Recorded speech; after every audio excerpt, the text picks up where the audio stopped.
Assalamualaikum warahmatullahi wabarakatuh. Saya Tony Fauzi, Prodi Ekonomi Syariah, YIN Metro semester 3. Di sini saya akan memaparkan materi dari fikih muamalah yang berjudul Implementasi jual beli salam dan istisna dalam lembaga keuangan. Adapun submateri yang akan saya sampaikan ada 5 di sini. Yang pertama, pengertian salam. Yang kedua, pengertian istisna. Yang ketiga, perbedaan salam dan istisna. Yang keempat, implementasi jual beli salam dan jual beli salam pada perbankan syariah. Yang kelima, implementasi jual beli istisna pada perbankan syariah. Baik, masuk submateri yang pertama, yaitu pengertian salam. Salam merupakan akad jual beli pesanan, yaitu pembeli membeli barang dengan kriteria tertentu dengan cara menyerahkan uang terlebih dahulu, sementara itu barang diserahkan di kemudian hari pada waktu yang telah ditentukan.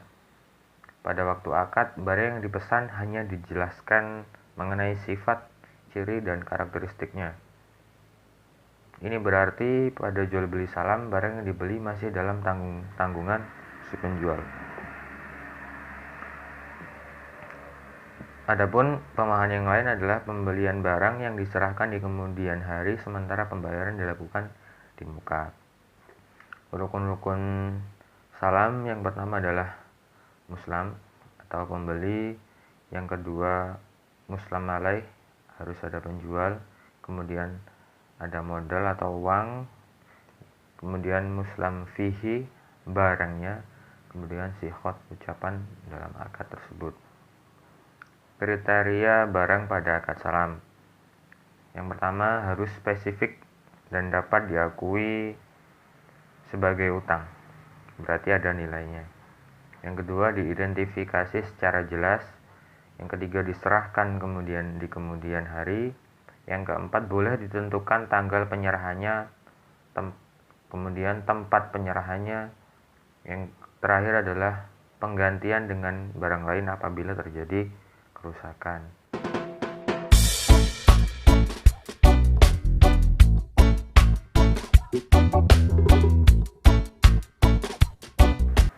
Kemudian selanjutnya adalah skema salam. Baik, bisa dilihat di gambar di samping. Skema salam yang sederhana adalah yang pertama tadi itu ada negosiasi pesanan dengan kriteria tertentu antara lembaga keuangan dengan mitra nasabahnya. Kemudian pemesanan barang nasabah dan dibayar secara tunai. Dalam salam ini pembayarannya secara tunai. Kemudian kirim dokumen mengenai kriterianya. Kemudian setelah barang siap kemudian dikirim. Kemudian yang terakhir adalah pembayaran, sistem pembayarannya. Kemudian ada juga istilah salam paralel, artinya salam paralel tersebut melaksanakan dua transaksi sekaligus, bank dengan nasabah dan bank dengan supplier atau pihak ketiga lainnya. Mohon maaf agak berisik ini. Kemudian akad salam pertama tidak boleh tergantung dengan akad salam kedua, artinya akad salam paralel ini harus terpisah antara bank dengan nasabah, kemudian bank dengan supplier atau pihak ketiga lainnya. Kemudian skema salam paralel bisa dilihat dengan jelas, artinya terpisah akadnya, akad pertama dengan akad yang kedua, sangat jelas sekali bisa dilihat. Oke, selanjutnya pengertian istisna. Sub yang kedua adalah pengertian istisna. Istisna merupakan akad jual beli dalam bentuk pesanan pembuatan barang dengan kriteria dan persyaratan yang disepakati antara penjual dengan pemesan. Istisna adalah akad penjualan antara mustasni atau pembeli dan syani, produsen yang bertindak sebagai penjual. Berdasarkan akad istisna, pembeli menugasi produsen untuk membuat atau mengadakan al-wasnu. Kemudian rukun istisna menurut jumhur ulama ada 3. Pertama ada akad para pihak yang berakad, yaitu syani, produsen atau penjual, dan mustahni, orang yang memesan, konsumen atau pembeli. Yang kedua, imakut alaih, objek akad, yaitu amal, pekerjaan, barang yang dipesan, dan harganya. Yang ketiga, syirat ijab kabul. Baik, selanjutnya adalah skema istisna. Kurang lebih skema istisna tidak jauh berbeda dengan skema salam.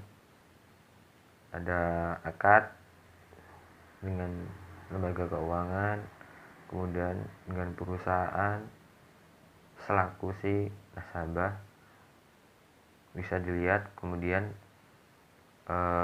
pelunasan, bagaimana sistem pelunasannya. Nah, perbedaannya di sini adalah dalam istisna pembayaran tidak dilakukan di muka, bisa dilakukan dengan cara mencicil. Kemudian ada istilah lagi dalam perbankan, itu istisna paralel. Baik, istisna paralel adalah suatu bentuk akad istisna antara pemesan, pembeli, mustahni dengan penjual, pembuat syani. Kemudian untuk memenuhi kewajibannya kepada mustahni, penjual memerlukan pihak lain sebagai syani atau kontraktornya. Nah, di sini tidak jauh berbeda ya dengan konsep salam paralel. Jadi hampir sama. Cuman sistem pembayarannya yang membedakan, kemudian sektor-sektor yang ada di situ. Syarat-syarat istisna. Yang pertama, menjelaskan tentang jenis barang yang dibuat, macam kadar dan sifatnya, karena barang tersebut adalah barang yang dijual atau objek akad. Syarat ini penting untuk menghilangkan unsur jahalah yang bisa membatalkan akad. Yang kedua, barang tersebut harus berupa barang yang bisa ditransaksikan di antara manusia, seperti membuat bejana, sepatu, dan lain-lain.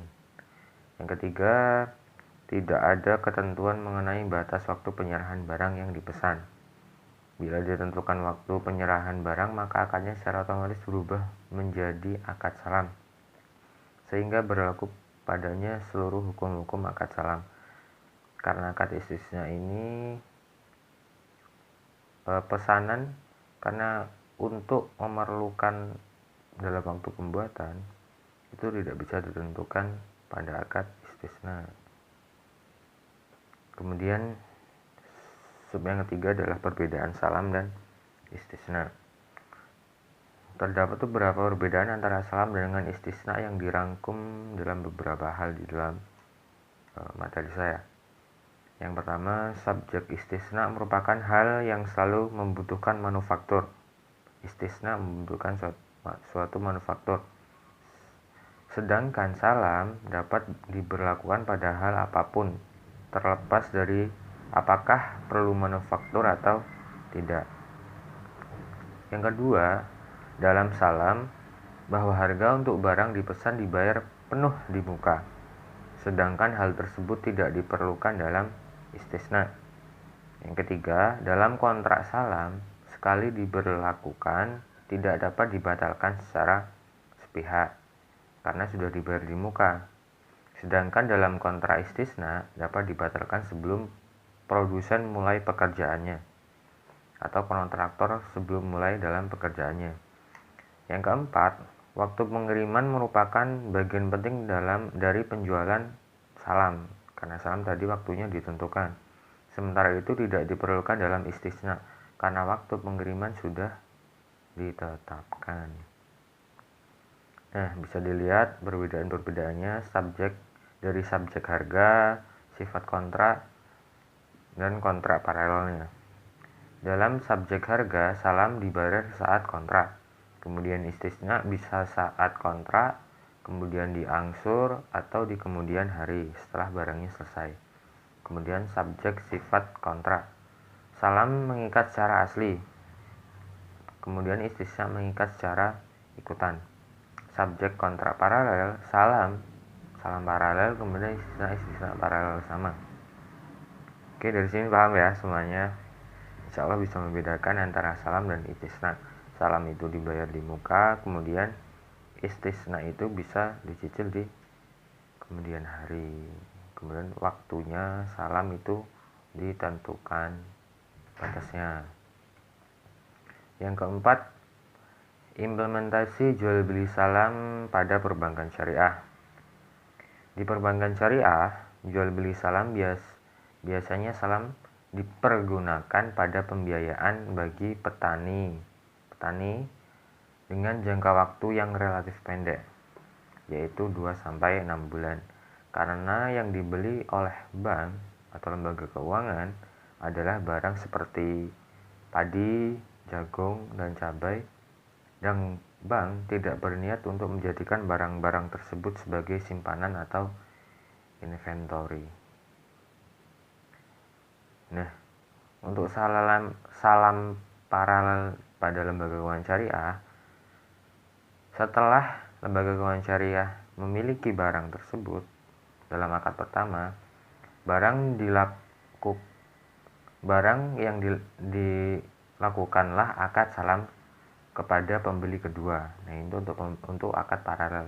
Dilakukan akad salam untuk pembeli kedua, misalnya kepada Bulog apabila akad salam yang pertama dengan petani dengan sektor usaha atau barangnya padi.